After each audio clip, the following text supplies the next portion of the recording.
Thyroid gland की development embryo में pharyngeal arches बनते हैं। अब फेरेंजियल आर्चेस क्या हैं, ये हमें जैसे नज़र आ रहे हैं, ये फेरेंजियल आर्चेस हैं। फेरेंजियल आर्चेस क्या हैं? Pharyngeal arches are curved cylindrical mesenchymal thickening on each side of primitive pharynx.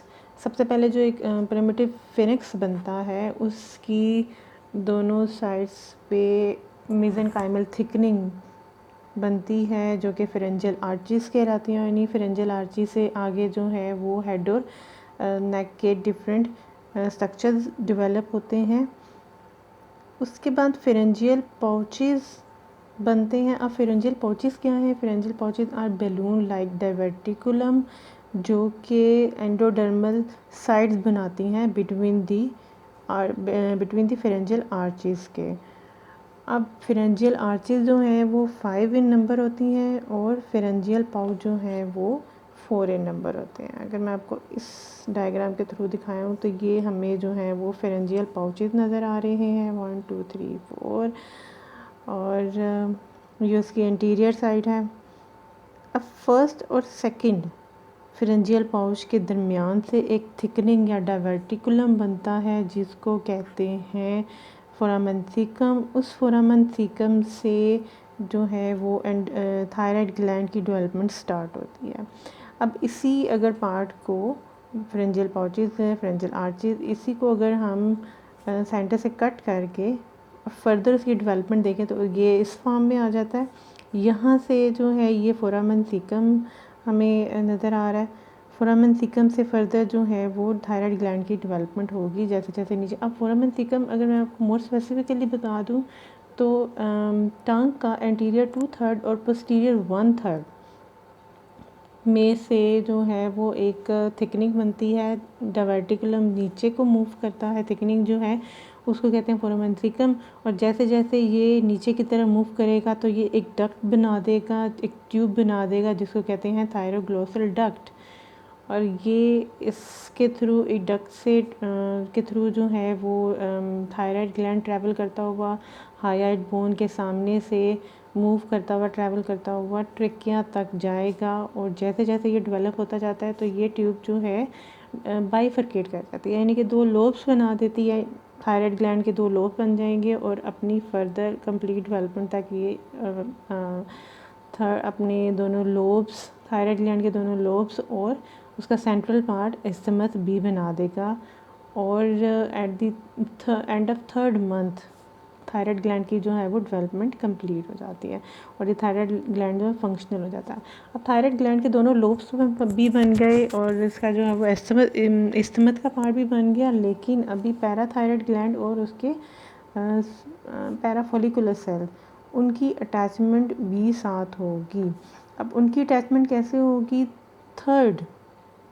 जो थर्ड हमारा फेरेंजियल पाउच होता है उसमें से एक तो थाइमस ग्लैंड बनेगा और थाइमस ग्लैंड के साथ पैरा थायराइड ग्लैंड के इंफीरियर लोब्स आके उसने थायराइड ग्लैंड के साथ अटैच होना होता है। अब इनकी अटैचमेंट अगर थोड़ी सी देखी जाए तो थाइमस ग्लैंड जैसे जैसे डेवलप करता है वो नीचे की तरफ मूव करेगा और थाइमस ग्लैंड ने चेस्ट कैविटी तक जाना है। तो थाइमस ग्लैंड ही एक्चुअली थायराइड, ये पैरा थायराइड ग्लैंड का जो सुपीरियर दोनों पेयर हैं, सुपीरियर पेयर को भी साथ अपने मूव करके लेके आएगा और अपनी डेवलपमेंट में थाइमस नीचे की तरफ चला जाएगा। और थर्ड पाउच से जो पैराथायराइड ग्लैंड के दोनों पेयर थे वो थायराइड के जो बैक पे जाके इंफीरियर साइड पे जाके अटैच हो जाएंगे और इस वजह से ये सुपीरियर पेयर कहलाएगा। और क्योंकि ये थर्ड फेरेंजियल पाउच से बनते हैं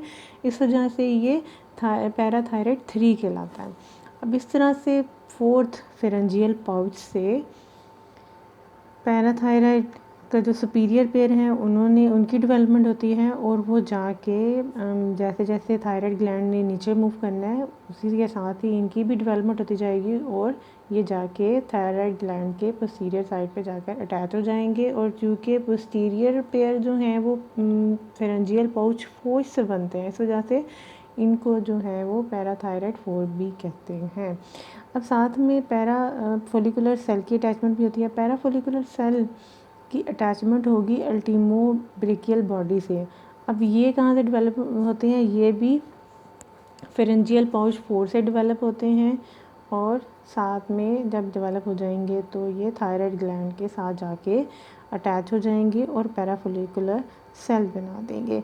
ये थी उसकी सारी डेवलपमेंट, यानी कि सबसे पहले जो है वो फोरामेन सीकम बनेगा, फोरामेन सीकम से थायरोग्लोसल डक्ट बनेगा। थायरोग्लोसल डक्ट जो है बेसिकली एक ट्यूब ही है जिसमें थायराइड ग्लैंड आगे नीचे की तरफ मूव करता जाएगा, ट्रेकिया तक ट्रैवल करते करते ये बाइफरकेट कर देगा, दोनों लोब्स बना देगा थायराइड ग्लैंड के। इसके अंदर जो है वो थायराइड के सेल जो हैं वो प्रोलिफरेट कर जाएंगे और और साथ साथ जो है फेरेंजियल पाउच 3 और 4 से पैराथायराइड ग्लैंड के दोनों सुपीरियर और इन्फीरियर पेयर्स आके अटैच हो जाएंगे और साथ ही अल्टीमोब्रेकियल बॉडी से पैराफोलिकुलर सेल जो हैं वो भी डेवलप होके थायराइड ग्लैंड के साथ अटैच हो जाएंगे और by the end of 3rd month ये सारी डेवलपमेंट कंप्लीट हो जाएगी और थायराइड ग्लैंड जो है वो अपनी फंक्शनिंग स्टार्ट कर देगा।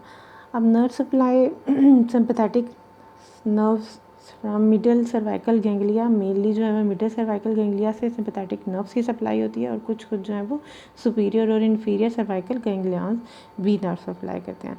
थायराइड ग्लैंड में 2 नर्व रिलेशन बड़े इंपॉर्टेंट है। एक तो है जी एक्सटर्नल लेरेंजियल नर्व और सेकंड है रिकरेंट लेरेंजियल नर्व। अब एक्सटर्नल लेरेंजियल नर्व बेसिकली आता है वेगस नर्व से। Vagus nerve superior laryngeal nerve बनाएगा। सुपीरियर लेरेंजियल नर्व से आगे 2 फर्दर उसकी ब्रांचेस बनती हैं। एक है internal branch of superior laryngeal nerve और दूसरी है external branch of superior laryngeal nerve.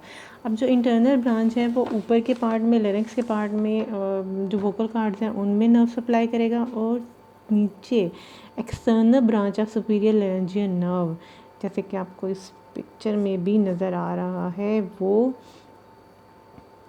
इनको क्लोज रिलेशन होता है सुपीरियर पैराथायराइड आर्टरी के।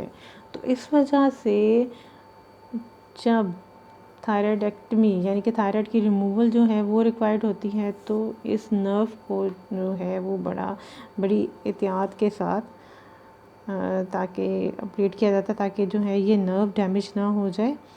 इसके साथ एक रिकरेंट लेरेंजियल नर्व, अगर हम राइट साइड पे देखें तो राइट साइड पे रिकरेंट लेरेंजियल नर्व जो है वो वेगस नर्व ही एक्चुअली नीचे की तरफ आती है और सब क्लेवेन आर्टरी के साथ लूप बना के वापस ऊपर को जाएगी थायराइड ग्लैंड के नीचे के लोब के साथ और लेरिंक्स के पार्ट में जाके नर्व प्रोवाइड करेगी। इसी तरह से अगर लेफ़्ट साइड पे देखें तो लेफ़्ट साइड पे जो है वो वेगस नर्व नीचे को आके आर्च ऑफ एओर्टा के साथ लूप बना के ऊपर जाके और मसल्स को प्रोवाइड करेगी। नर्व्स डैमेज इन नर्व्स के लिए जो है, क्योंकि जाहिर सी बात है ये फेरिंक्स के पार्ट में, लेरिंक्स के पार्ट में जो है और ट्रेकिया के पार्ट में प्रोवाइड कर रहे हैं नर्व्स, तो इन नर्व्स को डैमेज एक तो ब्रीदिंग डिफ़िकल्टी काज करेगा, दूसरी बात ये कि फोनेशन यानी कि आवाज़ पैदा करने का जो है सारा प्रोसीजर उसमें डिफ़िकल्टी प्रोड्यूस करेगा। और अगर external branch of superior laryngeal nerve की डैमेज हो जाती है तो ये डिफ़िकल्टी इन वॉइस प्रोडक्शन यानी कि वॉइस या फोनेशन का जो प्रोसेस है उसको हिंडर करेगा। और अगर रिकरेंट लेरेंजियल नर्व डैमेज हो जाती है तो आवाज़ तो चले, थोड़ी बहुत फोनेशन का प्रोसेस होगा, लेकिन क्या है कि आवाज़ भारी हो जाएगी, हॉर्सनेस ऑफ वॉइस और डिफ़िकल्ट ब्रीदिंग ये दोनों काज करेगा। और अगर दोनों ही लेरेंजियल नर्व्स जो हैं वो डैमेज हो जाती हैं तो it will cause serious problem.